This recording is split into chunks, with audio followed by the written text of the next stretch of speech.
Hello friends. आज भी मैंने आईसीआईसीआई बैंक में एक ट्रेड लिया था। तो उसके पीछे जो मैंने लॉजिक अप्लाई की अपनी लर्निंग से अभी तक की जो है वो मैं एक्सप्लेन करता हूँ आप लोगों को। आप भी चेक करना और कमेंट सेक्शन में कमेंट करना कि आप अग्री करते हो या नहीं। तो कल हमने आईसीआईसीआई कल में आईसीआईसीआई बैंक पर ही किया था ट्रेड। आज भी वही स्टोरी कंटिन्यू हो रही है। तो यहाँ पे एंड हो गया था, एक ट्रेंड लाइन बना हुआ था 15 मिनट में आप देखोगे तो एक ट्रेंड लाइन बना हुआ था। और इस उसके पास क्लोज हुआ था कल शाम में। और आज जो है मॉर्निंग में गैप अप ओपनिंग मिला, सीधा गैप अप ओपनिंग मिला, लेकिन उसके बाद सस्टेन नहीं कर रहा था ट्रायंगल। तो मैंने 5 मिनट ट्रेडिंग टाइम फ्रेम में मैं क्या ऑब्जर्व कर रहा था कि आप मान लो कि ये एक तरह से राइजिंग ट्रायंगल, या अब जैसे कल फ्लैग एंड पोल पैटर्न बना था उसी को इन्वर्टेड मान लो। यहाँ पे ट्रायंगल टाइप का, असेंडिंग ट्रायंगल टाइप का फॉर्मेशन बन रहा था, ये जो बना हुआ है असेंडिंग ट्रायंगल टाइप का फॉर्मेशन बन रहा था। और मैंने ट्रेंड लाइन बना के रखा हुआ था। तो मैं क्या ऑब्जर्व कर रहा था इसमें कि अगर ये इसका ब्रेकडाउन होता है, इस असेंडिंग ट्रायंगल का ब्रेकडाउन होता है, तो एटलीस्ट ये जो है लेवल नीचे, इस लेवल तक नीचे आएगा। क्योंकि यहाँ पे भी एक सपोर्ट एरिया है, ये एक सपोर्ट एरिया है इस अराउंड पे। बट यहाँ तक आना चाहिए। तो एक बहुत ही शॉर्ट ट्रेड था, ज़्यादा टारगेट भी नहीं था इस ट्रेड का। बट फिर भी मैं अपने लॉजिक को चेक कर रहा था कि क्या ये ऐसा होता है या नहीं। तो मैं फ्रेंड्स, मैं आपको दिखा दूं। इसमें एक्चुअली आईसीआईसीआई में किया था मैंने, शंकरा का तो कैश एंड कैरी वाला है, एमआईएस नहीं है।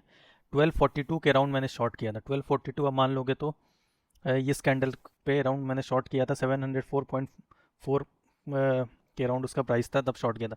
शॉर्ट क्यों कर दिया था? बिकॉज यहाँ पे देखो कि बाइंग में कोई वॉल्यूम नहीं आ रहा था। इस कैंडल में सेलिंग में काफ़ी वॉल्यूम आ गया था। ये जो कैंडल है, इस कैंडल में सेलिंग में वॉल्यूम आ गया। और मैं, मेरा बायस था कि ये असेंडिंग ट्रायंगल जो है एक बेरिश सिग्नल होता है, तो ये टूटेगा तो नीचे फॉल करेगा, तो उसको कंफर्म कर रहा था। उसके बाद आप देखोगे रीटेस्ट में भी कोई वॉल्यूम नहीं था, ऑल्दो आप देखो यहाँ पे शॉर्ट वॉल्यूम था, और लेकिन इसका लेंथ ज़्यादा था, तो ये वॉल्यूम प्राइस मैच नहीं कर रहा था। सेकंड वाला ग्रीन बार में भी कोई वॉल्यूम नहीं था। तो मुझे लग रहा था कि ये होल्ड नहीं करेगा और ये ब्रेक डाउन करेगा। और इसने अल्टीमेटली ब्रेक डाउन किया, और जहाँ तक हमने सोचा था वहाँ तक आया। फिर मैंने इसे कहाँ पे एग्जिट कर दिया मैं भी बता देता हूँ। अराउंड 1339 या 1340 मान लो, इस कैंडल में समवेयर मैंने एग्जिट कर लिया था। इस कैंडल में अराउंड यहाँ एग्जिट कर लिया था। ऑल्दो मैं लो को नहीं पकड़ पाया, बिकॉज बहुत जल्दी फ्लक्चुएट कर रहा था। मैं मॉनिटर भी नहीं कर पा रहा था, बिकॉज मोबाइल पे मैं थोड़ा काम कर रहा था ऑफिस में। तो जस्ट थोड़ा सा ऊपर कैचअप हुआ। मैंने कुछ टारगेट वारगेट, स्टॉप लॉस या टारगेट नहीं लगा रखा था कि ऑटोमेटिक वहाँ पे एग्जीक्यूट हो जाए। तो वो भी मैं ट्राई करूँगा सीखने का। तो उसके बाद अब देखो वहीं वहीं तक आया। उसके बाद थोड़ा सा उसने पुल बैक दिया इस लेवल तक, फिर वो लास्ट में आके गिर गया। तो इसमें जो लॉजिक हमने लगाया है आज के ट्रेड में, बहुत ही छोटा सा लॉजिक था। लॉजिक कुछ भी नहीं था कि अगर डाउन ट्रेंड, ऐसा डाउन डाउन पुल मान लो, और ऐसा पैटर्न कुछ बना हुआ है, ये फ्लैग पैटर्न मान लो या असेंडिंग ट्रायंगल पैटर्न मान लो, कुछ भी अगर इसका ब्रेकडाउन होता है या इसका ब्रेकडाउन होता है, तो ये अपने नेक्स्ट सपोर्ट पे आके रुकता है। यही लॉजिक है। पहला लॉजिक था ये कि सेम पैटर्न बना हुआ था। उसके बाद मैंने थोड़ा वॉल्यूम का भी एनालिसिस किया कि बाइंग में तो कोई वॉल्यूम आ नहीं रहा। आप देखो यहाँ पे भी सेलिंग का ज़्यादा वॉल्यूम है, बाइंग का एवरेज वॉल्यूम कम ही लग रहा है। बाइंग का एवरेज वॉल्यूम कम ही लग रहा है, सेलिंग हमेशा ज़्यादा ही लग रहा है। ये भी ज़्यादा ही, ये सेलिंग वॉल्यूम इन तीनों से ज़्यादा था। और यहाँ पे एक सेलिंग वॉल्यूम ज़्यादा आया जो इस लाइन को भी ब्रेक कर दिया।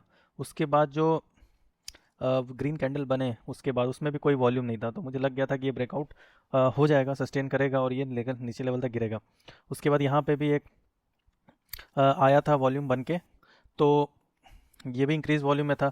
इसके बाद भी ग्रीन कैंडल बना, तो मैंने पोजीशन उसको आरएफ नहीं किया। देखो ये हमारे पोजीशन से ऊपर भी गया, बट वॉल्यूम नहीं था इसमें। रेड कैंडल का वॉल्यूम ज़्यादा था, तो मैं अपने पोजीशन में बना हुआ था।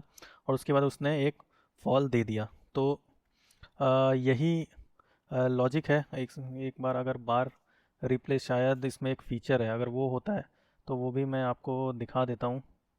अब मान लो यहाँ से बार रिप्ले मैंने प्ले किया, तो अब देखो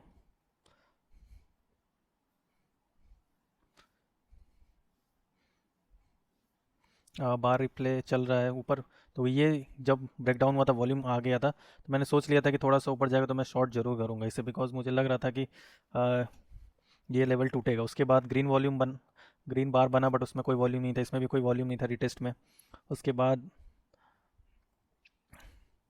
सेल साइड आया, और ये देखो कितना नीचे तक जाके, बट एक हैमर टाइप का फॉर्मेशन बना दिया। लेकिन वॉल्यूम बहुत ज़्यादा था सेलिंग में, तो मुझे लग गया था कि ये गिरेगा थोड़े दिन में, थोड़ा ये रिटेस्ट करेगा, उसके बाद ये फॉल देगा देगा।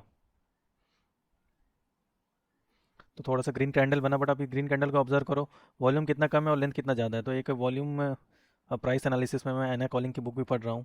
उसमें उन्होंने बताया है कि वॉल्यूम और प्राइस को अलाइन होना चाहिए, ये डिस्क्रिपेंसी है दोनों में। अगर वॉल्यूम ज़्यादा है तो बार का रेंज भी ज़्यादा होना चाहिए, या कम वॉल्यूम पे ज़्यादा बार का रेंज है एवरेज, तो ये एक डिस्क्रिपेंसी है जो हमें देखना चाहिए। मैं नेक्स्ट उसी बुक को रिव्यू करूँगा, वॉल्यूम प्राइस एनालिसिस पे, काफ़ी अच्छी बुक है। तो इसलिए मैं डरा नहीं और मैं बना हुआ था। मुझे अभी भी नहीं लग रहा था कि ऊपर जाके ये ब्रेकआउट करेगा, बिकॉज वॉल्यूम ही नहीं आ रहा था। वाइक आगे जाके डिस्कस भी करेंगे वाइकॉफ की थ्योरी, उसमें कुछ बहुत इंपॉर्टेंट पॉइंट्स मिले हुए हैं। तो इस तरह से फ्रेंड्स आज का ट्रेड मैंने लिया। ये सब बस एक्सपेरिमेंटल ट्रेड्स ही हैं, कुछ ज़्यादा प्रॉफिट लॉस के पीछे अभी मैं नहीं लगाऊँ। मुझे क्या चेक करना है, जो बुक में मैं थ्योरी पढ़ रहा हूँ क्या वो एप्लीकेबल है मार्केट में, और एप्लीकेबल है तो क्या मैं अप्लाई कर पा रहा हूँ। एक चीज़ जो अप्लाई मैं कहूँगा कि रियल टेस्ट नहीं हो पा रहा, क्योंकि मैं क्वांटिटी कम ले रहा हूँ। तो इवन मेरे अगेंस्ट भी मार्केट जाता तो मुझे कुछ फ़र्क नहीं पड़ता, रहे 200-300 रुपये ही जाएंगे। तो ये साइकोलॉजिकल टेस्ट अगर मैं ज़्यादा क्वांटिटी लूँगा तभी होगा। अदरवाइज़ लॉजिकली तो अभी 2 दिन से मैं कर रहा हूँ तो ठीक ही चल रहा है मेरे हिसाब से।